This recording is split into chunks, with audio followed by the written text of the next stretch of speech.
Tips देने आया हूँ, कुछ स्ट्रेटेजी बता रहा हूँ। यहाँ पर बायोलॉजी के लिए मैं आपको कुछ चैप्टर्स का सीक्वेंस बताऊंगा और मोस्ट इंपॉर्टेंट टॉपिक्स बताऊंगा, जिसे आप पढ़ करके इजीली बायोलॉजी में 300 प्लस मार्क्स जो है वो गेन कर सकते हो। तो फ्रेंड्स, नीट विजार्ड की तरफ से कुछ चैप्टर्स का सीक्वेंसेस बनाया गया है, 5 फेज बनाए गए हैं और उन फेजेस में अलग अलग चैप्टर्स को डिवाइड किया गया है।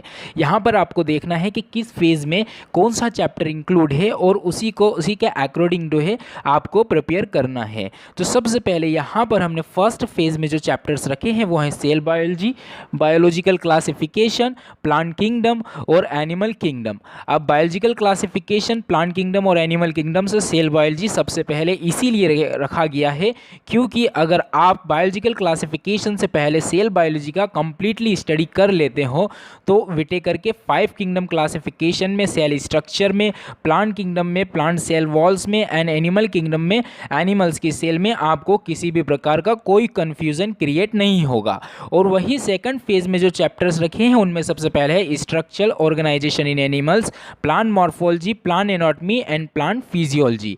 ये इसलिए है क्योंकि अगर आप यहाँ पर स्ट्रक्चरल ऑर्गेनाइजेशन एनिमल्स कंप्लीट कर लेते हैं तो आपका एनिमल टिश्यूज़ का टॉपिक जो है वो कंप्लीटली पूरा हो जाएगा। उसके साथ ही प्लांट मॉर्फोलॉजी के बाद प्लांट एनाटॉमी एंड फिर प्लांट फिजियोलॉजी। प्लांट फिजियोलॉजी करने से पहले प्लांट एनाटॉमी का ये बेनिफिट होगा कि जहाँ जितने भी टिश्यूज़ है प्लांट टिश्यू वो आप यहाँ पर स्टडी कर चुके होंगे। और उसके बाद लास्ट में सेकंड फेज में है reproduction in flowering plants and third phase में हमने सबसे ऊपर रखा है ह्यूमन रिप्रोडक्शन को एंड देन ह्यूमन फिजियोलॉजी को।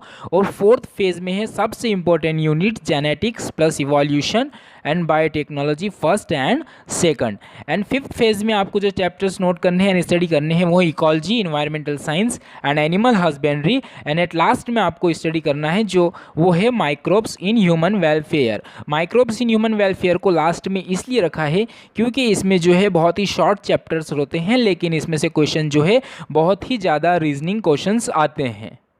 अब इस सीक्वेंस में आपको सारे चैप्टर्स की स्टडी कंप्लीट कर लेनी है और लगातार कंटिन्यू इनकी प्रिपरेशन और रिवीजन आपको जो है करते रहना है। एवरेज का आपको जो है 5 to 10 टाइम्स आपको रिवीजन करना है। उसके बाद दो सबसे इम्पोर्टेंट जो पॉइंट्स है उसको ध्यान में रखिए। सबसे पहली आपकी स्ट्रेटेजी होनी क्या चाहिए एमसीक्यूज़ लगाने की।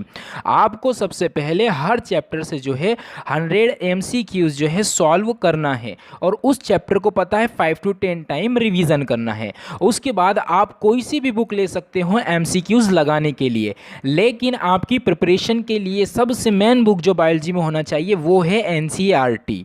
बिकॉज 90% क्वेश्चंस प्रीवियस ईयर सिर्फ और सिर्फ एनसीईआरटी से ही पूछे गए थे। और आउट ऑफ एनसीईआरटी क्वेश्चंस के लिए आप 11th एंड 12th की रेफरेंसेस बुक्स जो है वो प्रीफर कर सकते हो। अब आपको एनसीईआरटी किस टाइप से पढ़ना है कि सबसे पहला उसका आपको हर लाइन का एक एक लाइन का अच्छे से डिस्क्रिप्शन कंप्लीट करना है। तो इसके लिए मैं आपको सजेशन करूंगा रैपिड बायोलॉजी रिवीजन बुक, जिसका लिंक जो है आपको डिस्क्रिप्शन बॉक्स में मिल जाएगा। उस बुक से ही आप सारा के सारा आपका डिस्क्रिप्शन कंप्लीट करें। उसके बाद में ध्यान रखिए, आप अगर कोई सा एमसीक्यू लगा रहे हो उसके बाद अगर वो एमसीक्यू आपसे हो गया बाय द मिस्टेक गलत, तो उसमें आपको किसी भी प्रकार का कोई हेजिटेशन नहीं लेना है, यहाँ कोई टेंशन लेना है। सबसे पहले ये फाइंड कीजिए कि वो एमसीक्यू किस टॉपिक से आया है, उस टॉपिक के ऊपर आपको वापस जाना है और उस टॉपिक को बार बार उसका रिवीजन करना है और उसको कुछ रेफरेंस बुक से भी देखना है। और उसके बाद डेफिनेटली 100% आपसे वो एमसीक्यू भी सॉल्व हो जाएगा। और हर एमसीक्यूज में आपको यही स्ट्रेटेजी बना करके चलनी होगी। डेफिनेटली फिर गारंटी लेते हैं कि अगर आपने इतना सब कुछ कर लिया तो इजीली 300 प्लस मार्क्स हो जाएंगे, क्योंकि आपको जितनी भी स्ट्रेटेजी बताई है यही 300 प्लस के लिए स्ट्रेटेजी होनी चाहिए। और बायोलॉजी भी जो है यही स्ट्रेटेजी मांगता है। एक बात आप याद रखिए कि सोचने से नहीं मिलते तमन्नाओं के शहर, चलना भी पड़ता है उसे पाने के लिए।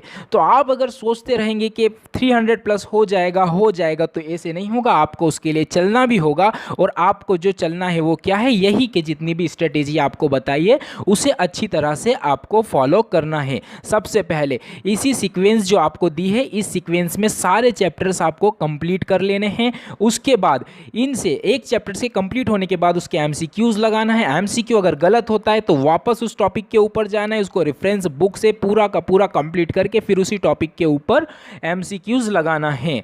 उसके बाद में फिर बुक्स कौन सी प्रेफर करना है, एनसीईआरटी, और साथ में फिर रेफरेंस बुक भी आप उसके लिए प्रेफर कर सकते हो। तो अगर यही स्ट्रेटेजी रही तो इजीली 300 प्लस बायोलॉजी में हो जाएगा। एंड देन नेक्स्ट वीडियो के अंदर हम बात करेंगे कि 140 प्लस केमिस्ट्री में कैसे करें, उसके लिए क्या स्ट्रेटेजी होनी चाहिए और क्या चैप्टर्स की सीक्वेंस होनी चाहिए।